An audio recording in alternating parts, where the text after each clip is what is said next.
Audio Jungle.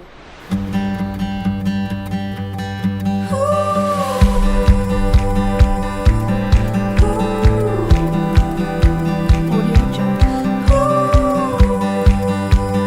Terima kasih Bunda Eha yang sudah membuka acara ini. Baiklah Ibu dan Bapak semuanya, kami sampaikan selamat datang kepada Ibu dan Bapak di room ini. Dan sekarang sudah hadir di tengah-tengah kita presenter kita yang sudah banyak makan asam garam, yang sudah senior. Yang sudah senior, kalau nggak mau dibilang tua, Ibu. Jadi sudah sangat luar biasa, yang sampai jam 12 malam juga sangat luar biasa sekali, masih melek. Padahal saya udah ketiduran kemana ya, tapi Bunda masih on terus. Beliau bernama Bunda Sartika SPD, dan beliau juga adalah asesor Ban Jabar. Jadi kalau ada TK-nya yang ingin diakreditasi, mangga bisa langsung menghubungi Bunda Tika ya untuk berkonsultasi bagaimana supaya TK itu bisa bagus nanti kalau diakreditasi.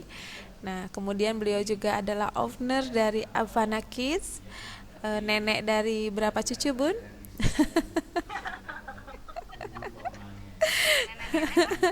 Tapi luar biasa semangatnya, patut kita contoh ya.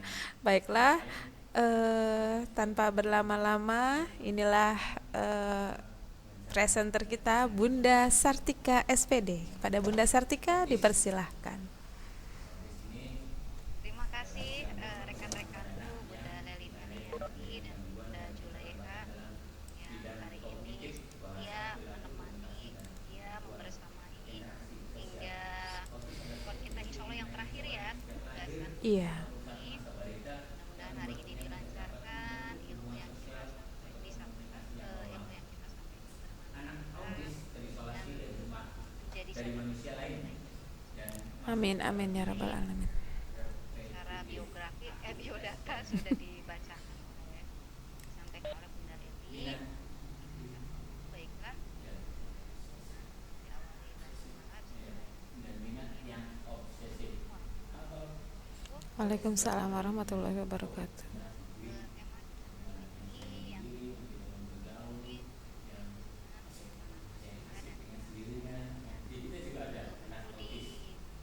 bahwa seluruh yang itu seluruhnya harus selalu siap menerima anak dalam kondisi apapun. Ada yang datang ke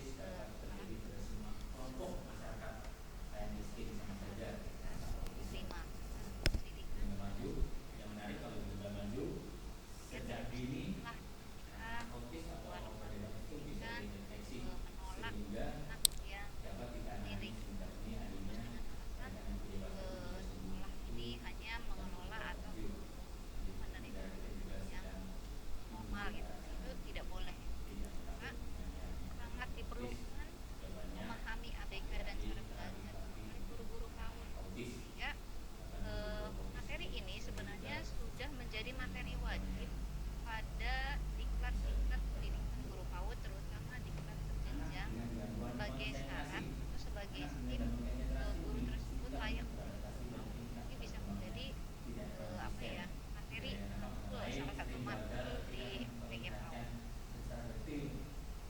Itu mungkin penjelasan minimal, udah nggak usah lah ya, masa kejayaan.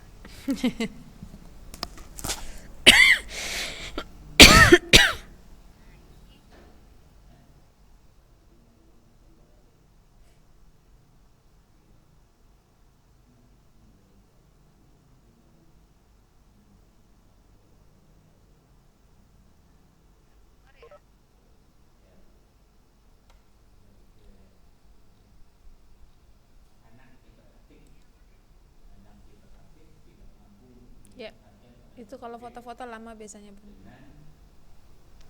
Di sini materi kita keluar ya Bu. Kalau foto biasanya lama. Ya tadi udah. Udah bun, ada bun. Oke, ini tuh. Yang ini udah keluar. Tujuan pembelajaran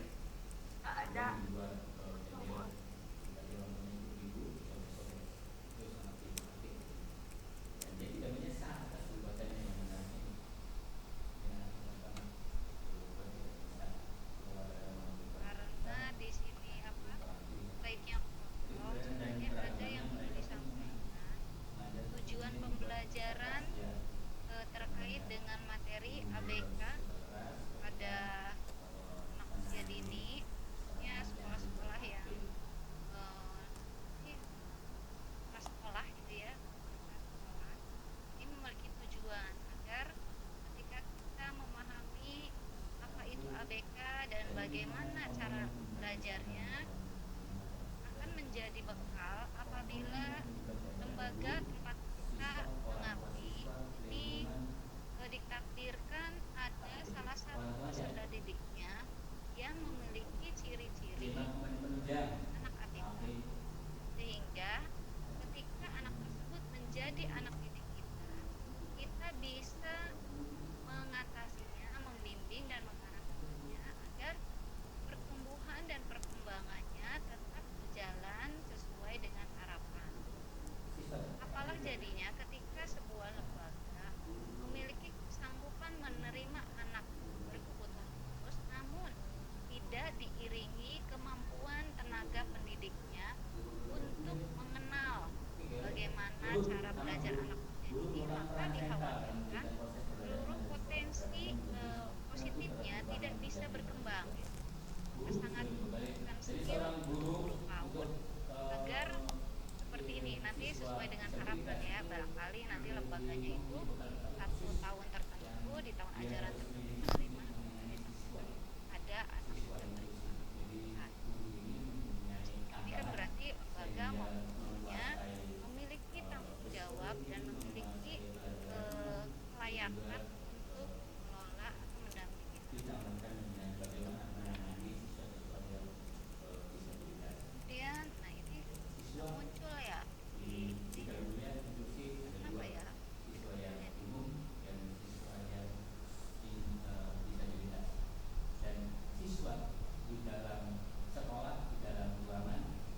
Kira-kira maksudnya apa ya Bu? Supaya di layanan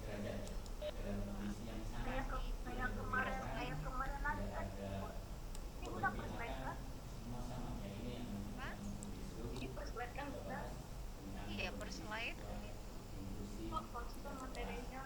Iya ini tuh diklik ini kan kalau ini muncul nih di slide ke bawahnya kosong padahal di sisi kirinya ini jalan kayak ada kata yang ada atau warna ya, warna berpengaruh nggak?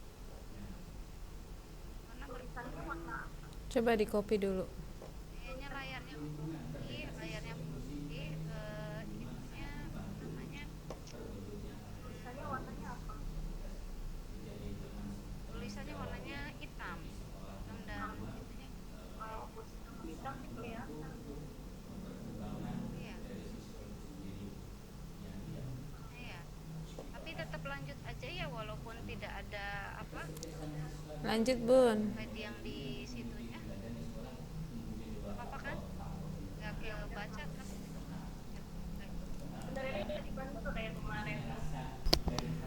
Ini diklik di sininya nggak bisa. Coba di share bun. Lanjut. deh slide yang ada gambarnya aja ya biar nggak malawak yang Oke. nih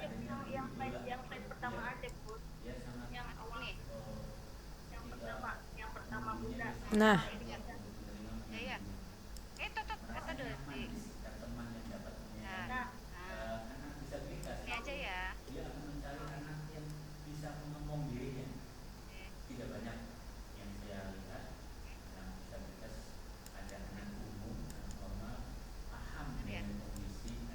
Baik,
Eh,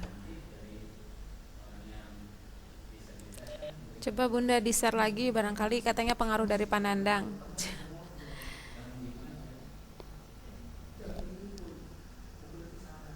Barangkali bisa di-share lagi.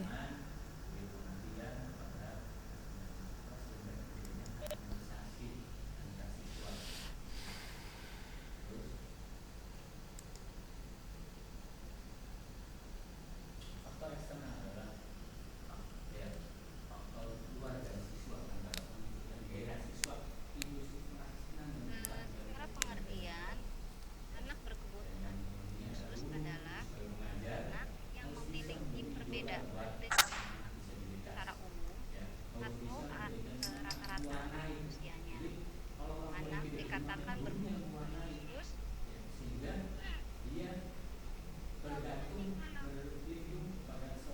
Anak dikatakan berkebutuhan khusus jika ada sesuatu yang kurang, bahkan lebihnya. Tidak hanya kurang, lebih juga itu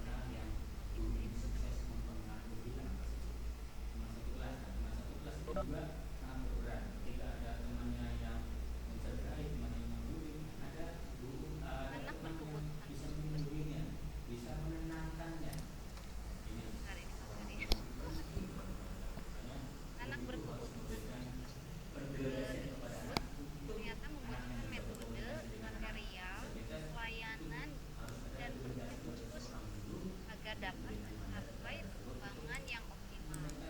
Nah, anak-anak tersebut mungkin akan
bagaimanapun kondisinya. Berikutnya, setiap anak berhak bertumbuh dan berkembang secara optimal. Prinsip Pak Bud terhadap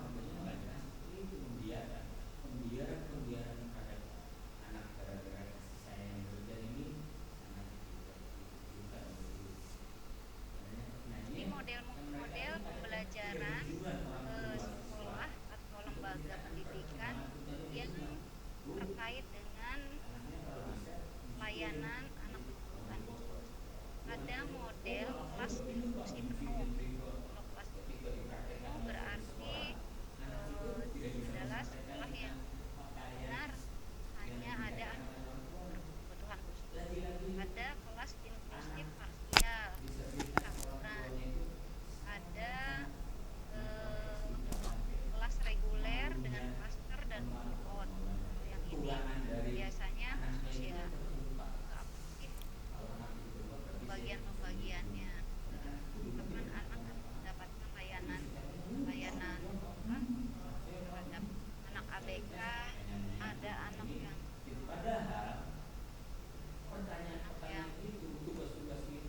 ya, kemudian ada kelas khusus penuh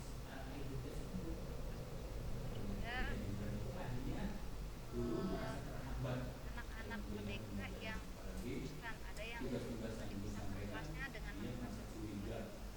Ada kelas khusus sebagai pengintegrasian. Biasanya kalau siswa yang ini yang sudah memiliki kelayakan dan sudah minimal dalam segala pelaksanaan.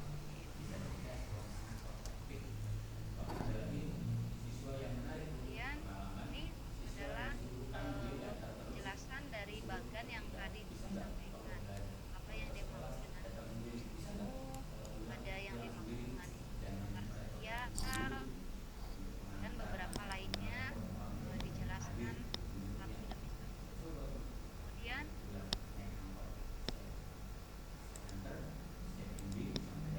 ini masih lanjutannya yang tadi dari Bagan yang tadi dijelaskan. Ini ada bentuknya, ini masih dilanjutkan. Ini terkait dengan jenis, karakteristik, dan pembelajaran pembinaan. Kemudian juga ada kategori anak berkebutuhan khusus. Ada yang kategorinya permanen, ada yang termasuk kategorinya temporer. Apa sih yang dimaksud ABK temporer? ABK temporer adalah anak-anak yang mengalami hambatan belajar dan hambatan perkembangan disebabkan oleh faktor-faktor lingkungan. Misalnya minim stimulasi karena mengalami peristiwa traumatik. Jadi kalau ABK temporer biasanya bisa. Kemudian ada ABK permanen.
Oke, terima kasih Bunda Sartika atas pemaparannya.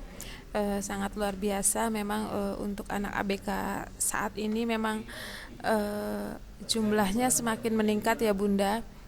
Itu memang didasarkan selain pada faktor genetik juga adanya faktor lingkungan, kemudian ternyata lingkungan itu sangat banyak sekali pengaruhnya untuk anak-anak menjadi ABK ya Bunda. ABK apa tadi, temporer dan permanen ya Bunda ya. Kadang jadi temporer gitu. Kebanyakan anak ABK sekarang yang temporer ya Bunda karena pengaruh televisi, pengaruh handphone gitu. Jadi sangat besar sekali pengaruhnya, terutama handphone. Tidak diisi kuota udah langsung jadi tantrum, kemudian jadi autis ya, jadi ABK seperti itu, jadi ngamuk nggak jelas seperti itu ya Bunda. Mungkin ada pertanyaan terlebih dahulu sebelum nanti ada kesimpulan. Bunda, ini ada dari Panandang, barangkali bisa slide-nya di-share kembali, bisa ditampilkan. Coba Bunda di-share kembali. Untuk presensi sebentar lagi Pak. Ya, itu terkendala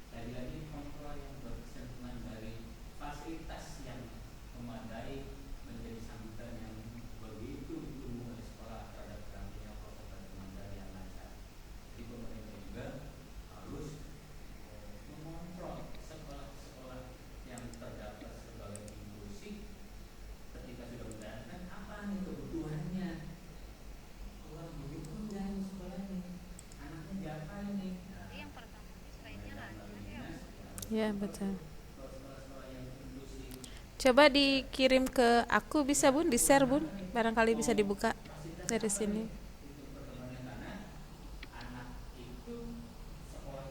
Iya, gimana Pak? Gimana Panandang? Iya, gimana Pak? Dicoba saja barangkali pengaruh dari teknologi Iya. dan bundanya share lagi terus screen-nya digeser-geser lagi Oke, Bunda. pengaruh laptop saya karena tadi saya bisa nge-share konten tadi. Oh gitu. Iya, coba barangkali bisa di share konten dari Bunda Sartikanya ke saya, nanti biar saya yang itu share di sini, dicoba.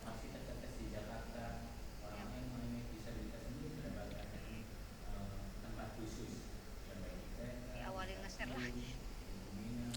Ya tapi ini nggak bisa Panandang, sulit.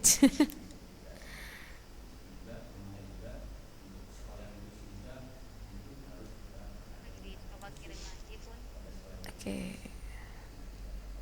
awali lagi gitu. Ya, memang melanjutkan tadi ya Bunda Sartika, di sekolah saya pun banyak sekali yang ABK. Di SD saya terutama itu mungkin ada 5-10% ya, karena biasanya Berarti sekolahnya termasuk ya kita sedang mendaftarkan ke inklusi Bun. Nah, sedang ke inklusi, belum masuk ke inklusi, belum ada izin dari dinasnya. Jadi kita masuk ke sedang mendaftarkan ya Bun. Cuma kita punya 2 psikolog master, kemudian punya shadow teacher, dan kita punya terapisnya dua semua gitu. Ya, jadi memang sangat meningkat sekali sejak di awal didirikan itu sampai sekarang itu, dan kebanyakan anak-anak yang ABK itu bukan faktor keturunan, namun ABK itu karena faktor pembiaran gitu. Kebanyakan dari faktor pembiaran Bun, dari orang tuanya yang bekerja, kemudian dari faktor sama asisten rumah tangga Bun. Ada yang seperti itu. Ada yang karena dibiarkan saja sama ibunya gitu di rumah, tidak ada asisten rumah tangga, tidak ada siapa-siapa, hanya diberikan HP dan TV sampai sore. Seperti itu.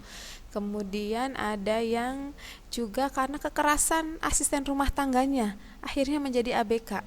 Iya, luar biasa sekali ada kisah seperti itu, sampai pernah disiram atau kesiram air panas oleh asisten rumah tangganya. Itu ada di sekolah saya, kasusnya seperti itu. Menjadi orang yang ketakutan, anak yang ketakutan sekali gitu. Jadi setiap dia tidak nyaman dengan orang itu, dia akan nangis histeris kencang sekali gitu. Dan langsung marah yang luar biasa gitu, tidak bisa dikendalikan. Nah itu seperti itu Bun, menjadi ABK-nya kebanyakan ADHD ya Bun ya. Ada juga yang sindrom Bun, dia memang biasanya dari lahir kalau sindrom itu ya Bun ya, yang seperti itu dari lahir ada yang seperti itu. Kemudian disekolahkan di sekolah luar biasa namun tidak ada perkembangan. Kemudian masuk ke sekolah saya, tapi sampai sekarang juga masih sedikit sekali perkembangannya karena mereka sudah masuk ke zona nyaman tadinya ya. Setelah masuk ke sekolah yang umum, justru mereka tidak nyaman gitu. Mungkin ada ya, kalau kita sebenarnya sudah itu ya Bun ya, sudah mengantisipasi sedini mungkin untuk tidak ada pembulian Bun, tapi memang tidak bisa dikendalikan juga, pasti ada pembulian. Mungkin Bunda Sartika bisa berbagi ilmunya bagaimana cara mengatasi untuk pembulian anak itu ya. Ada sedikit mungkin, kalau anak kan tidak mungkin kita awasi sampai 9 jam ya kita di sana gitu. Bagaimana menurut Bunda Sartika mengatasi itu? Mungkin agak sedikit beda ya, karena mengantisipasi lingkungan yang ada ketikanya, membedakan lembaga pendidikan ininya. Mungkin cara di TK maupun dengan pengalaman yang ketika pada satu tahun ada yang daftar itu ketika saat berhadapan ada dilema. Jadi kita belum punya tenaga ahli seperti dari Damri sampai Leli, sekolahnya sudah loh gitu ya untuk menangani itu sudah disiapkan tenaga. Kalau di kami kan ya tahu sendiri ya, sekolah non formal itu untuk mencari guru yang sesuai dengan satu PAUD juga itu cukup kesulitan ya. Apalagi harus tenaga ahli, entah psikolognya lah atau apa gitu ya yang namun tetap saja kembalinya kepada bahwa setiap guru memiliki hak yang sama ya. Yang diambil pertama kali adalah langkah rembukan nih, minta izin ke yayasan dan juga dengan guru. Bagaimana kalau tahun ini menerima khusus dengan jenis ini misalnya. Guru sudah memberi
Iya. kan nanti anak saya ketularan. Kadang orang tua kan nggak tahu ya, Iya, betul. apa sih, ADHD itu tidak menular. Oh, nanti ketahuan terus nanti niru-niru gitu kan, ada yang orang tua yang kayak gitu.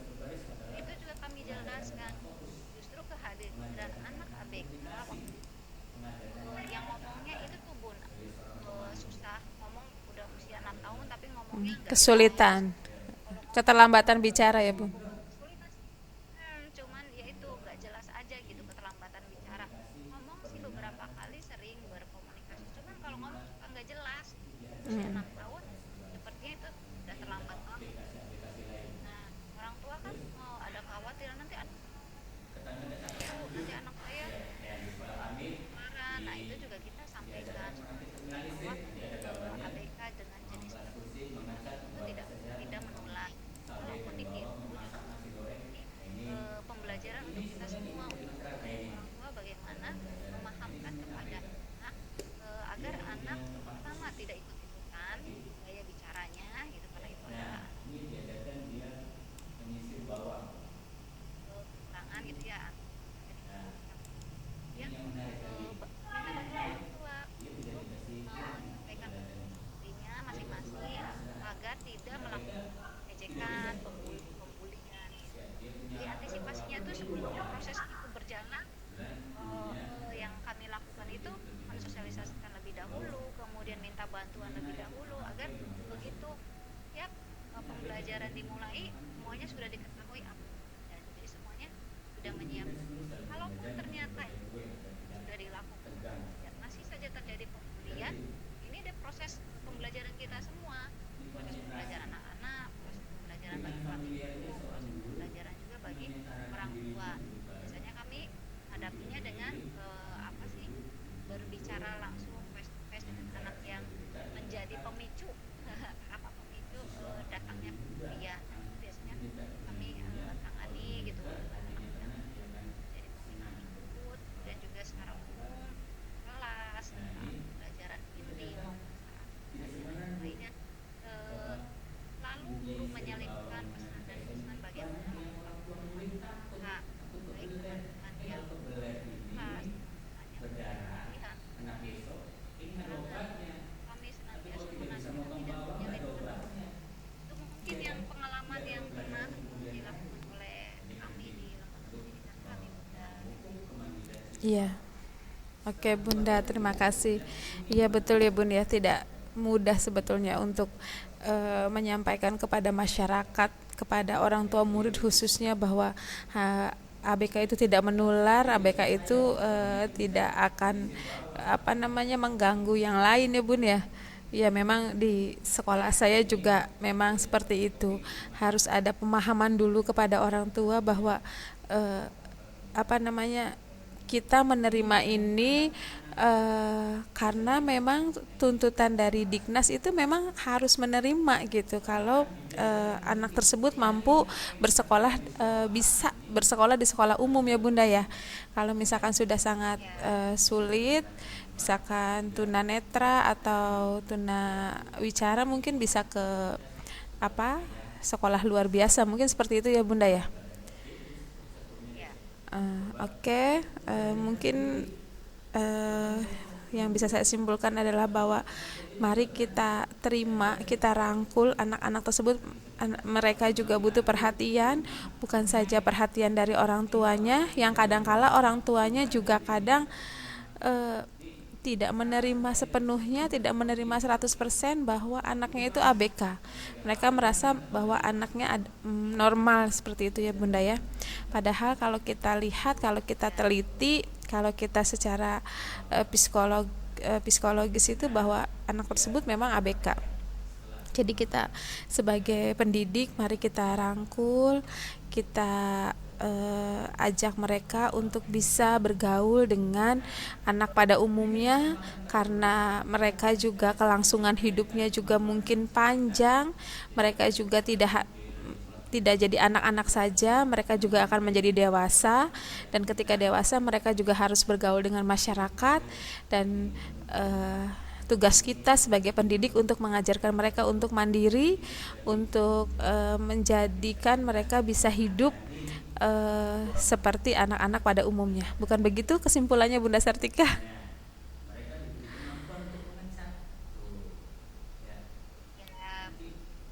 terima kasih sudah menyampaikan banyak mudah-mudahan bermanfaat yang kita sampaikan ya Bun. Amin, amin.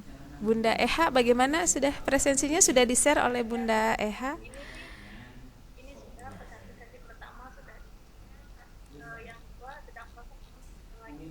Oke, mangga. Oh iya,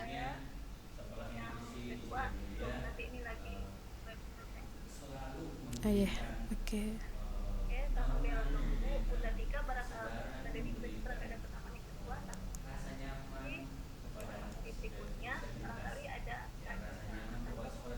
Iya, mangga, barangkali ada yang bertanya dipersilahkan sambil kita mengisi presensi. Bunda Leli, Iya, gimana Bun? itu tenaga ahli yang menangani anak perempuan Iya. itu perekrutannya masuk ke status pendidik atau status tenaga ahli? Kita masih ke tenaga ahli Bun, belum tidak masuk ke tenaga pendidik Bun. Kita punya wadahnya sendiri Bun. Jadi kita punya seperti semacam apa? Kita Kemitraan gitu ya, kemitraan lembaga ya. gitu. Oh, Sama yayasan Bun, satu yayasan, cuma yayasan itu punya lembaga lain namanya Lentera. Jadi lembaga untuk menangani khusus anak ABK. Nah, di situ sudah ada psikolognya, sudah ada terapisnya, dan sudah ada shadow teachernya. Jadi kalau misalkan anak itu pas masuk Bun, mendaftar Bun, itu pasti bertemu dengan psikolog. Pertama bertemu dengan psikolognya, terus kemudian nama psikolognya dianalis, kemudian dites IQ, EQ-nya semuanya dites Bun. Itu membutuhkan waktu 3 hari. Setelah itu keluar hasil tesnya, kemudian dijelaskan kepada orang tuanya anak itu dimasuk kemana, ABK-nya mana, dan harus diterapis apa gitu Bun. Kemudian kalau sudah deal masalah pembiayaan, kemudian masalah itu kan membutuhkan lumayan biaya yang berbeda dari, iya ada tambahan biaya Bun, dari itu berbeda. layanan tambahan kan? Iya betul, karena ada shadow teacher Bun.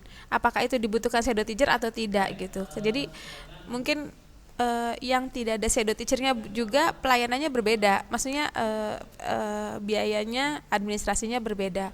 Yang shadow teacher mungkin lebih tinggi juga gitu. Jadi tergantung anak itu masuk ke kategori mana Bun gitu. Nah setelah deal semua, kemudian dia masuk ke jenjang kelas berapa gitu. Jadi kan mungkin kalau di SLB-nya dia sudah kelas 5 ya Bun ya. Nah, namun kalau misalkan kita lihat secara hasil dari tesnya itu dia masih ke kelas 3 gitu. Jadi mungkin dimasukkan ke kelas 3 Bun, karena kita belajarnya juga ada belajar umum kan Bun, kemudian juga tapi tesnya berbeda. Nanti ketika tes UAS atau UTS itu berbeda Bun, ada soal tersendiri. Jadi mungkin lebih diringankan tesnya, kemudian ada tes yang lain, beberapa tes lain tentang kemandirian dan tentang kreativitasnya. Kalau di sana kreativitasnya sama mungkin seperti SBDP ya Bun ya. Membuat kreativitas apa, anak mampu kemandiriannya di mana, itu seperti itu Bun. Jadi berbeda-beda antara satu anak yang satu dengan yang lainnya. Itu yang menjelaskan itu dari psikolognya Bun. Gitu. Ada 2 orang kebetulan psikolognya, kita di sana dari Universitas Muhammadiyah Malang. 2 orang. Jadi mereka yang menentukan harus di mana tempatnya itu Bun. Mungkin itu sharingnya. Ya, sudah memiliki komitmen dan semoga yang dalam di yayasan. Iya betul Bun. Kalau yang saya kelola memang yayasannya masih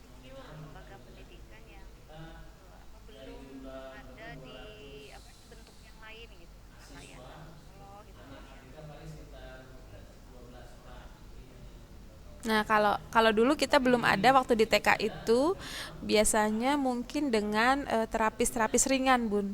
Misalkan apa sih namanya seperti menghilangkan ketakutan gitu kan, Bun, untuk berjalan di atas papan titian, kemudian bermain bola besar itu biasanya di terapi-terapi itu di tempat-tempat terapi itu untuk anak ABK itu selalu disediakan bola besar, Bun, yang sangat besar itu, Bun, seperti bola yang ada di gym-gym seperti itu tuh, Bun. Nah nah itu sangat efektif sekali itu anak untuk keseimbangan, kemudian melatih keseimbangan, melatih otak kanan dan otak kirinya. Kita menggunakannya seperti itu dan menggunakan kartu-kartu apa angka, huruf dan gambar untuk konsentrasi ininya, Bun, konsentrasi daya pikirnya. Itu yang dulu kita lakukan itu seperti itu. Yang sederhananya gitu. Saya sih mungkin yang penting sih peluang untuk daftarnya anak ABK, penting juga kesiapan apa-apanya gitu dari mulai stakeholdernya, Betul. dan prasarananya yang Ya, harus ada satu orang, Bun, harus ada satu orang yang memegang itu. Iya, jadi seperti kalau misalkan di sekolah umum sih BP ya, Bun ya. Nah, jadi ada satu orang pendidik yang khusus memegang itu, Bun, bukan wali kelas, tapi kalau sekarang di saya tuh shadow teacher ya mungkin ya, Bun ya. Kalau di ya namanya shadow teacher lah gitu. Tapi kalau di mungkin yang Bunda belum ada itu gitu, satu orang nggak apa-apa, Bun. Jadi untuk menterapis anak-anak itu. ya akhirnya memang kita harus membina salah satu guru Betul. yang bekali ilmu-ilmu yang lebih dibanding teman-teman guru yang lainnya Iya, karena akan betul. mendapatkan menjawab tambahan ya Betul. seperti itu kayak didiklatkan memahami dan sih bisa menerapkan kalau di kami SDI DTK apa sih simulasi deteksi intervensi dini pengembangan Iya, ada intervensi setelah ada simulasi kemudian kita juga melakukan didetek. Iya, intervensi sama. baru kalau detek ada hal-hal apa gitu yang mana baru kita melakukan intervensi. Nah akhirnya ada salah satu guru yang harus dibina untuk memahami itu gitu secara sederhananya dan alhamdulillah memang sudah ikut ininya, Bun, diklatnya gitu. Oh, alhamdulillah, iya, Bun, betul. Ya memang Sederhana itu kalau psikolog kan berat ya. iya, Ininya tuh. betul. Emang agak sulit, Bun. Memang agak sulit kalau misalkan kita nggak tahu ilmunya, hanya meraba-raba saja bahwa anak itu seperti apa gitu, kayaknya sulit bagi kita ya, Bun ya. Nanti malah apa namanya, justru kita mendapatkan iya tidak tepat, penanganan yang salah gitu. Jadi kalau misalkan sudah ikut apa pelatihan-pelatihan ya mungkin agak tepat lah, agak bisa lah untuk dijadikan acuan bahwa anak ABK itu harus seperti apa gitu penanganannya. Cuma kebanyakan yang saya saat ini tuh anak-anak ABK itu kebanyakan ADHD ya, Bun ya. Makanya kemarin kenapa saya memilih itu karena memang di sekolah saya banyak sekali seperti itu, karena faktor ya lingkungan itu, handphone, televisi, dan lingkungan sekitar rumahnya kebanyakan yang di komplek. Nah itu saya tidak menyalahkan dia di komplek ya, Bun, tapi kebanyakan yang tinggal di komplek-komplek itu apa namanya, dari bahasa, diawali dengan dari bahasa, kemudian dari apa namanya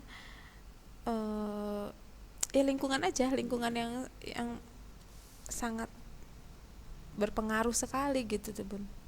Dan handphone tuh kadang kita tidak bisa apa ya nutup YouTube atau apa gitu. Anak kadang-kala ya membuka konten-konten yang menurut dia aneh gitu kemudian dibuka akhirnya, dan pada akhirnya mereka jadi kecanduan dengan konten-konten yang harusnya tidak dilihat oleh anak-anak itu. Kadang orang tua tuh sudah lihat kewajiban dia tuh apa saja gitu, tidak hanya memberikan nutrisi gitu, Betul. perhatian itu harus menyeluruh gitu, tidak hanya mengikut belajarnya, jaga Iya. yang kadang kurang disadari. Teman di daerah perkampungan nih Bun, saya tinggalnya di pedesaan ya. Aduh, sosialisasi dan parentingnya tuh benar-benar gencar, rajin dan apa ya, konsisten gitu.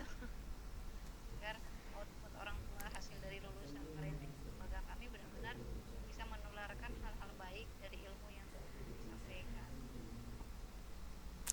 Iya betul Bun, harus banyak belajar. Betul-betul Bun, kita juga belajar sepanjang hayat tuh memang iya ya Bun ya. eh iya, di era sekarang ini ya 4.0 ini ya Bun ya. Ini kalau kita tidak belajar, kita merasanya bahwa kita udah bisa, kita senior, itu pasti akan tertinggal ya Bun ya. Tapi kalau kita banyak belajar, kita menimba ilmu lagi ya, eh, luar biasa. Ilmu sekarang ini berkembang sangat dinamis ya. Kita merasanya bahwa zaman dulu saya diajarinya begini sudah saja itu dianggap kita bahwa pembelajaran yang kita lakukan tuh memang sudah tepat gitu kan ya. Pembelajaran yang kita sampaikan kepada anak-anak itu sudah tepat menurut kita. Padahal ya di era sekarang ini ya. Ini ada pertanyaan dari Panandang ini. Orang tua terkadang tidak menyadari bahwa anaknya adalah ABK. Bagaimana cara memberi pengertian pada orang tua bahwa anaknya itu merupakan ABK? Mungkin bisa dijawab oleh Bunda Sartika. Bagaimana memberikan pengertian pada orang tua bahwa anaknya itu adalah ABK? Silakan Bunda. Terima kasih Pak Nandang atas pertanyaannya. Memang rata-rata orang tua itu kadang gitu ya tidak mendeteksi kondisi sebenarnya pada anak kandungnya sendiri. Bahkan ketika mengetahui pun belum tentu siap secara psikologis. Sebagai lembaga pendidikan kita sudah melakukan deteksi yang bertanggung jawab, artinya memang tidak asal tebak gitu ya, anak tersebut autis, anak ini ADHD gitu, kita juga Iya. tebak agar bertanggung jawab apa yang sudah kita nilai. Ketika lembaga akan menyampaikan pada orang tua, itu kita sudah benar-benar melakukan observasi yang tepat. Ketika sudah mendapatkan hasil anak tersebut TK, itu memang harus hati-hati juga menyampaikan pada orang tua, hati dan tepat kapan waktu menyampaikannya dan bagaimana cara. Syukur-syukur ketika akan menyampaikan ABK pada anak itu kita sudah menyiapkan berkas-berkas yang bisa dipertanggungjawabkan Bunda. Menurut saya tuh ya, jadi nggak asal berdasarkan terawangan Iya saya betul. sebagai kepala sekolah, anak ini ABK jenisnya ADHD gitu, jangan sampai gitu karena itu pernyataan yang tidak bisa dipertanggungjawabkan. Iya Bisa betul. jadi orang tua juga bisa menggugat, walaupun bisa jadi betul itu anak. Emailnya Bang Jack.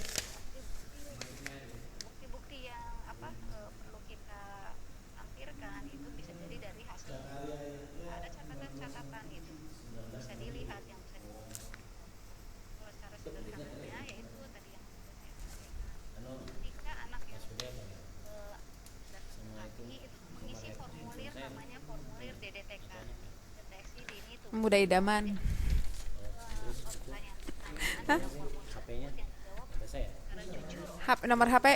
Nomor HP-nya Mas Ade. Formulir DDTK itu sudah diisi oleh orang tua, lalu kita pelajari, kemudian kita melakukan wawancara, namanya wawancara SDI DTK, lebih singkat lagi tadinya DDTK menjadi SDI DTK, stimulasi dini dan intervensi pada kita sudah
tapi Iya, untuk kan ada polinya, poli tumbuh kembang ya. iya betul. Poli tumbuh kembang itu kita itu dengan proses tersebut sehingga kita selalu merujuk berkonsultasi.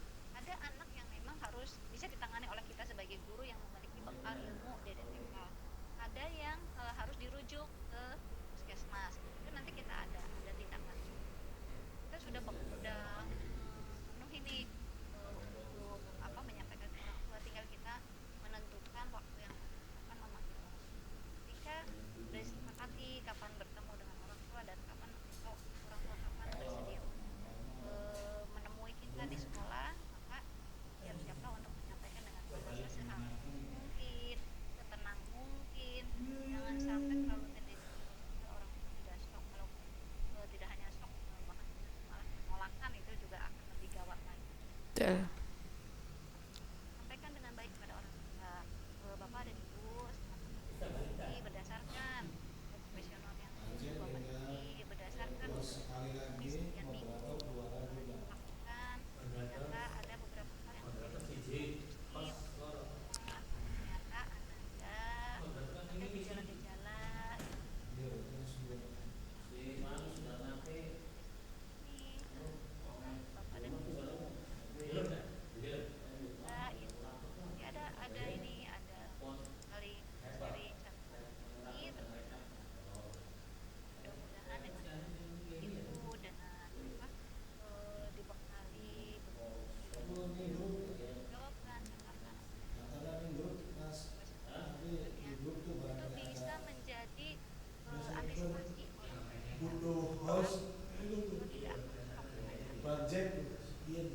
memberikan solusi kepada orang tua agar menanti insya Allah ini tidak permanen misalnya masih bisa disembuhkan atau ini masih siap mas. Yang penting kita mau berusaha berkonsultasi kepada yang lebih ahli, kemudian kita juga rajin untuk berkonsultasi dengan terapis dan sebagainya. Kita juga membantu dengan saran, kemudian menenangkan ya orang protes ke kita gitu dengan itu yang bisa saya jawab Bunda Lila. Oke, begitu mungkin Pak Nandang. Ada pertanyaan lagi nih Bunda? Ini bisa memuaskan gitu dari pertanyaan. Ada pertanyaan lagi dari Pak Asep nih Bunda. Bolehkah kita menolak calon siswa yang ada ya? Halo, ada pertanyaan lagi Bunda dari Pak Asep. Bunda, bolehkah kita menolak calon siswa yang ada indikasi ABK? Karena orang tuanya seolah-olah banyak tuntutan. Kemudian yang kedua, sedangkan pihak sekolah tidak siap dengan pendidikan inklusi karena keterbatasan guru atau sarana lainnya. Jadi boleh nggak kita nolak Bun? Sedangkan sarana di sekolahnya itu terbatas. Mangga dipersilahkan Bunda Sartika. Ya, dari pertanyaan ini memang ini pasti pernah beberapa keluarga mengalami hal seperti ini. Dilema antara pernyataan bahwa pendidikan itu adalah hak seluruh anak, ya.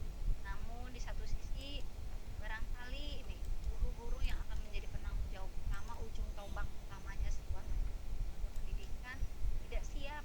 Nah, ini apa yang harus dilakukan?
Ya mungkin itu Pak Nandang dan Pak Asep Ajat. Ya, gimana Bunda Eha? Ya, ya ini sedang di ininya saya buka drive-nya, ternyata sinyalnya tidak cepat sekali. Ya, kan mungkin bisa dilakukan. Saya juga punya ini pun ikut channel ini. Di Ya, lembaga saya juga ada yang di apa? Ada yang ABK juga. Jadi ya, untuk Bunda Leli, Bunda Tika dan lainnya, kalau anak ini jadi bahasanya itu bahasa yang tidak seharusnya anak ucapkan, bahasa orang dewasa yang malah mengandung unsur pornografi gitu. Anak tersebut ketika kita mau pembelajaran, ketika kita melatih dengan bahasa yang baik, malah akan memberikan apa namanya ya, dia balik dengan jawab pertanyaan kita, jawaban saran kita dengan ucapan-ucapan yang tidak seharusnya. Nah, selalu membantah ya Bun. itu bagaimana cara penanganannya, Bu? Iya, jadi membantah tidak, Bu. Jadi ketika kita assalamualaikum anak selamat pagi, jadi kalau dia tidak bisa merespon apa yang kita sampaikan, tapi malah dia akan Asik asik dengan dengan sendirinya. seolah-olah dia sendiri mengucapkan bahasa-bahasa yang tidak sopan, yang tidak dasarnya. Itu saya pernah ngobrol dengan namanya ibu saya dari rumah seperti apa gitu, dan ternyata di rumah pun memang seperti itu. Dan alasan pertamanya katanya waktu pas dia belajar di sana itu ada beberapa namanya atau yang mengajari dia dengan mencoba atau dengan bahasa-bahasa.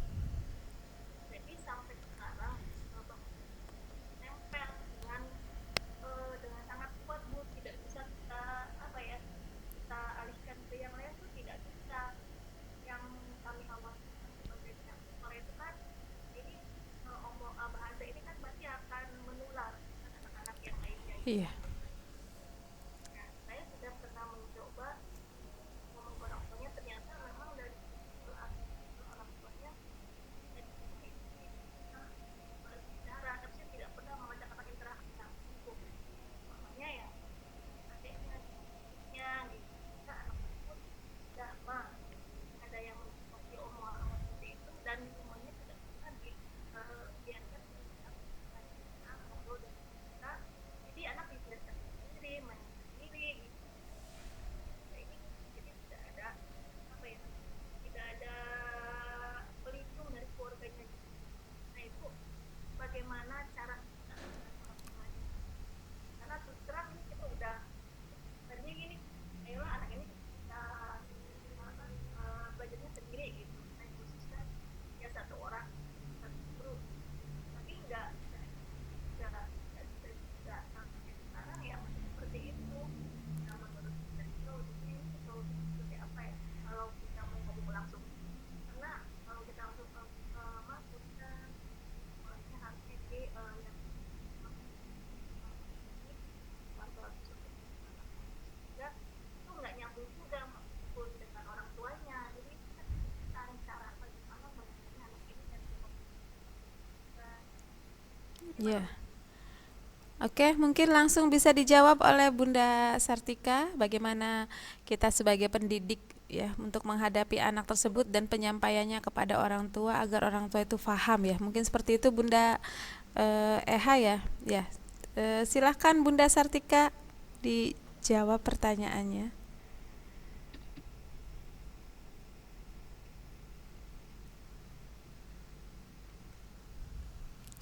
Halo Bunda Sartika, suaranya? ketika seperti saya, Bu, sinyalnya Iya maaf, low, Bu. di apa di nonaktifkan ngomong wae. Ya, Oke, silakan mangga dijawab Bunda Sartika. ya. Baik Bunda Eha, barangkali nanti saya juga agak malaweng nih menangkapnya. Ini adalah sebuah pertanyaan terkait dengan bagaimana guru menghadapi gejala anak yang memiliki perilaku negatif terkait dengan ucapan dan cara berkomunikasi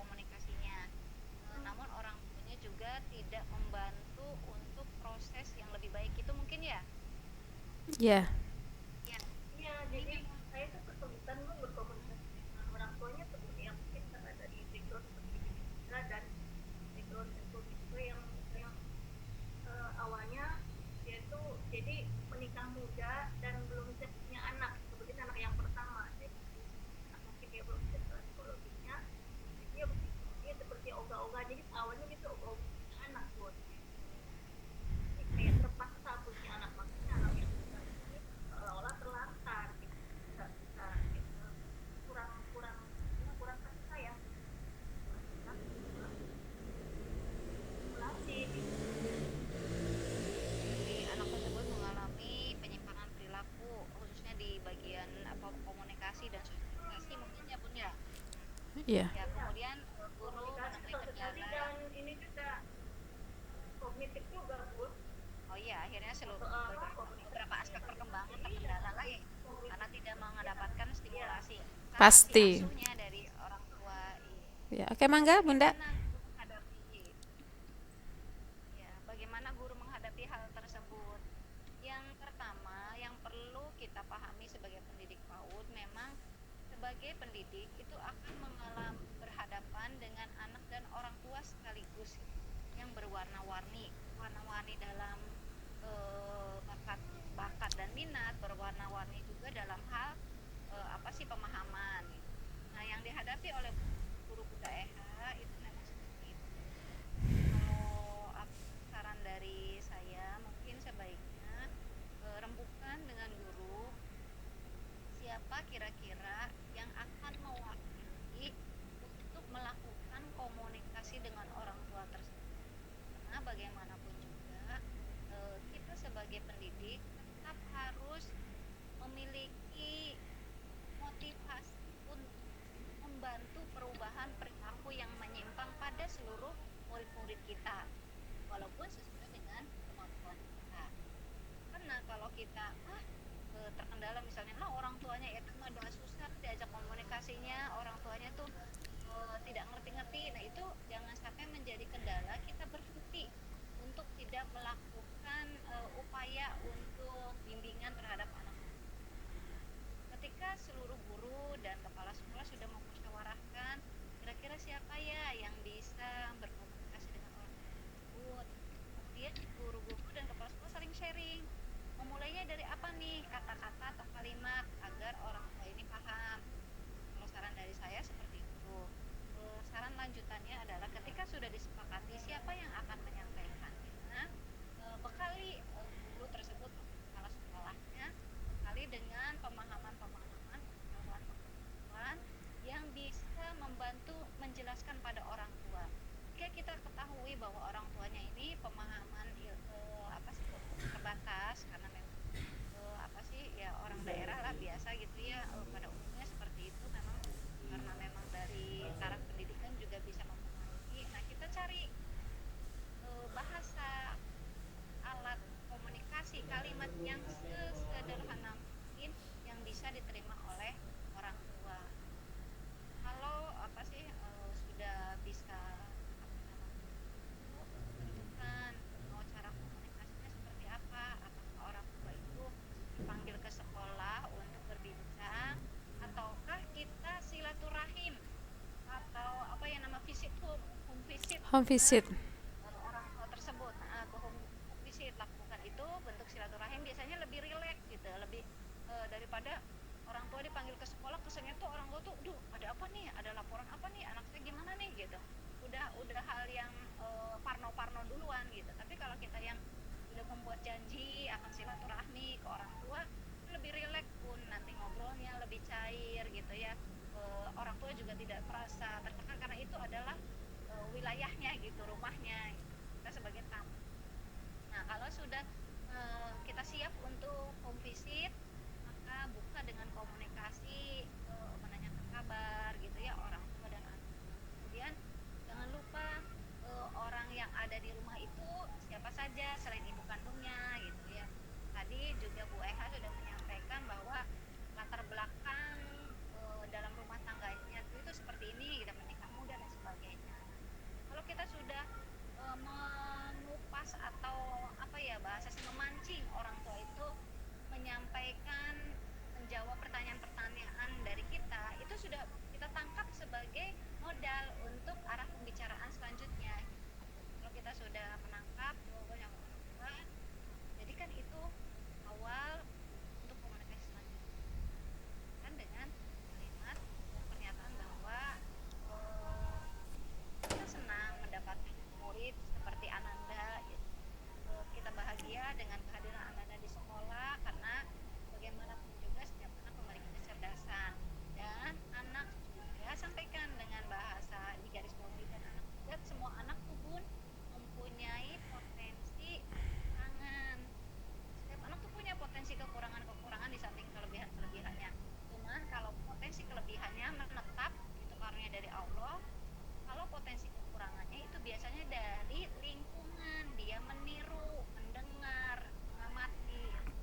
Sederhana. ini. Ya.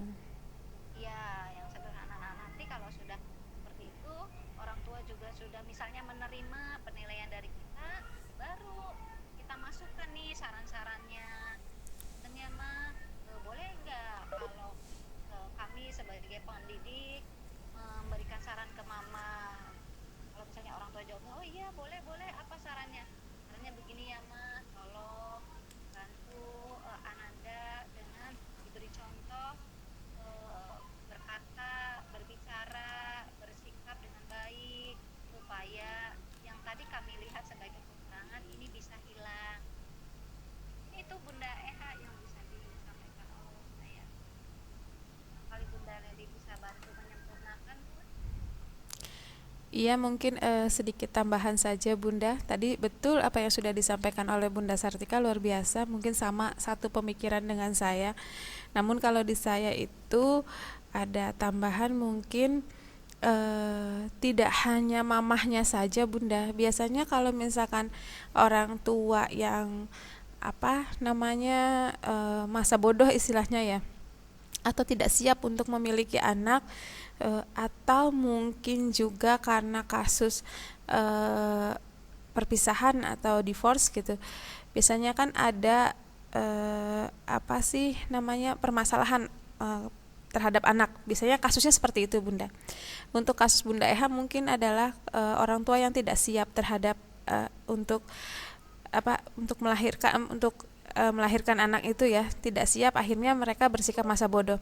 Namun ada lingkungannya yang biasanya berpengaruh juga, misalkan ayahnya, neneknya, atau siapa yang di situ yang berpengaruh terhadap anak tersebut gitu Bunda. Nah, betul komunikasinya menurut Bunda Sartika, dengan komunikasi yang sederhana, dengan gaya bicara kita mungkin bisa tidak formal ya Bunda, mengikuti ya apa namanya kondisi seperti di sana gitu. Kita libatkan orang yang berpengaruh itu, ayahnya atau neneknya atau siapa, kalau mamahnya bersikap masa bodoh, mungkin seperti itu Bunda, tanpa menyinggung perasaan mamahnya gitu. Artinya yaitu pertanyaannya, kalau setiap hari-harinya seperti apa, kemudian apa namanya dekatnya sama siapa gitu. Kalau misalkan dekatnya sama siapa dan takutnya sama siapa, seperti itu. Jadi kita bisa tahu, kita bisa lebih menganalisa anak tersebut, lebih apa namanya lebih mudah lah untuk apa namanya menangani anak tersebut gitu Bunda. Jadi tidak harus mamahnya saja yang menghadapi anak seperti itu. Kadang orang tuanya mamahnya itu apa ya, ya udahlah, orang memang anak saya seperti ini gitu, pasrah ya, masa bodoh gitu. Padahal anak tersebut masih punya orang tua lagi selain mamahnya gitu, ayahnya, neneknya, kakeknya, pamannya, atau siapapun yang berpengaruh di situ. Mungkin tambahannya seperti itu Bunda dari saya. Mungkin begitu Bunda Eha, bagaimana? Oh iya, ya sebenarnya saya pernah mau mencoba nah kami itu cuman saya karena bunganya tuh tuh nanti aja nggak apa-apa katanya gitu. Nah ya, mungkin gimana ya, jadi bingung mungkin menyampaikannya tuh gitu. Seperti apa ya namanya tuh, yang kayak takut gimana gimana gitu. Takut ketahuan ininya ya Bun ya, rahasia rumah tangganya. Jadi kayak kayak kayak itu nanti aja nanti deh, nanti yang ini maka katanya main seperti ini sama ya, dan juga maksudnya itu dari bahasanya gitu, dari bahasa yang kami ucapkan lontarkan, sampai saya bilang ke orang tuanya, mama mohon maaf, kita waktu kan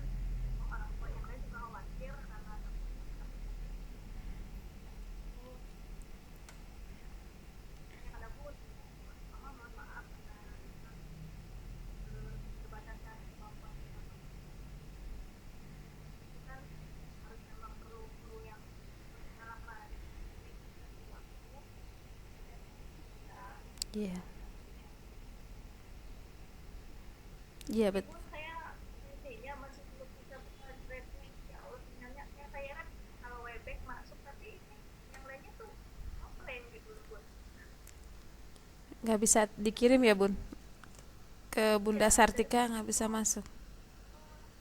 ya jadi oh ininya aja apa namanya nyala. Nah, apa ininya tuh bisa Mungkin bisa dibantu Bunda Ida dan Pak Nandang. ini lagi ini lagi coba lagi ini lagi aja Bun. Barangkali ada yang bisa disampaikan lagi sama Bu Sartika.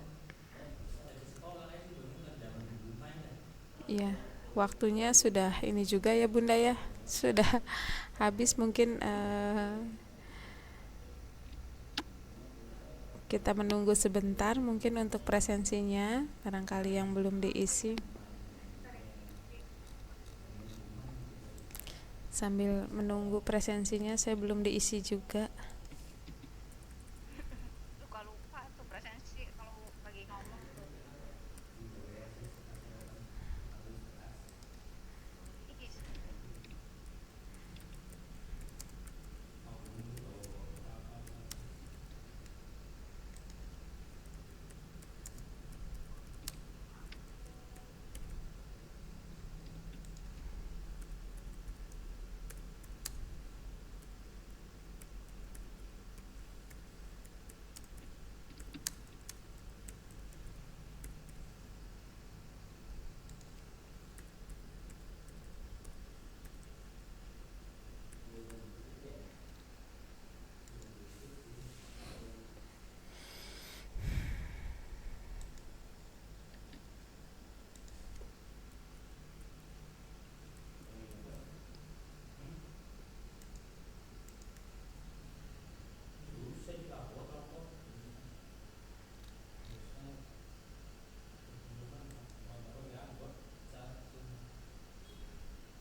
Udah bisa masuk gimana Bunda Eha? Ntar ini satu Masih. lagi apa namanya ininya presensinya sedang di dulu.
Oke, Bun. Ini udah siap pemirsa. Mangga di-share.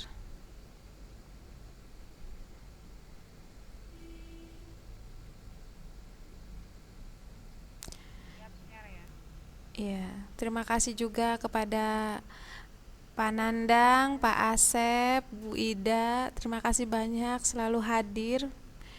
Dan ini Ibu apa Bapak ya? Ari Yunairot. Muncul, muncul Bun.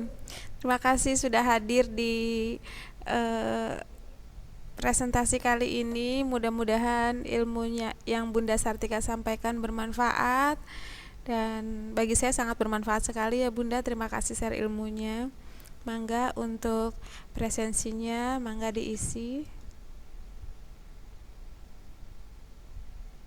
Makasih Bunda Eha.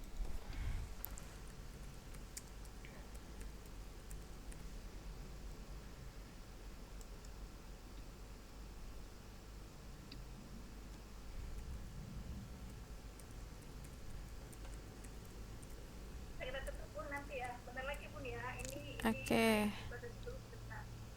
belum Bun. Ya. Ketika Ya. kalau misalnya banyak yang ABK di sekolah kita nanti kita gimana Bu? Karena kita belum bisa menangani. Ya. Apa? Waktu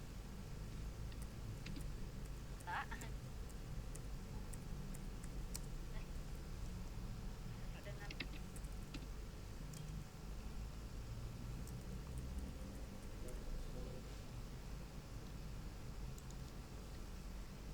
hanya menyiapkan. Udah. Atau gimana para komunikasi itu tuh Bun, supaya guru-gurunya tuh memiliki kesempatan atau kita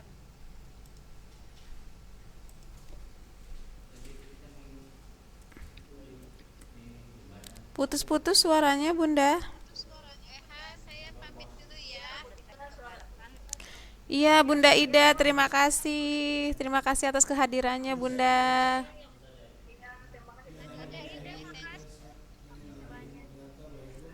Terima kasih Bu Ida. Ya, siap.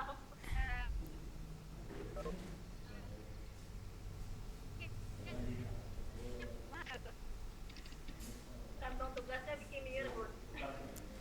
Insya Allah Bun, lagi edit dulu di YouTube-nya. Ya Bun nggak bisa itu.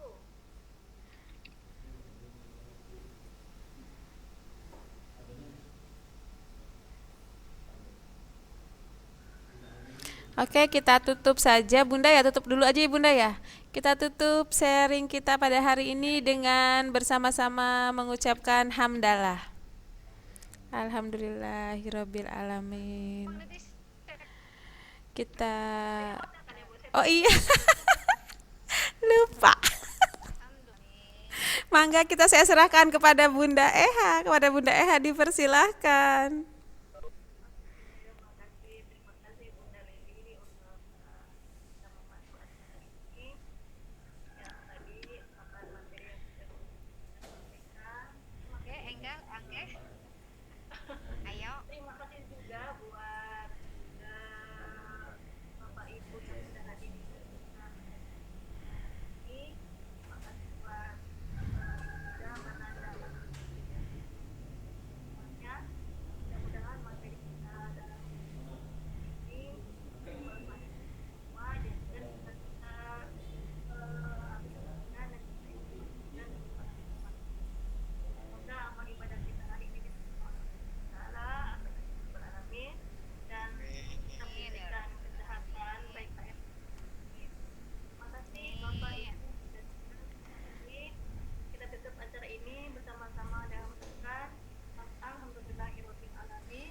Alhamdulillah. Waalaikumsalam warahmatullahi wabarakatuh. Audio Jungle.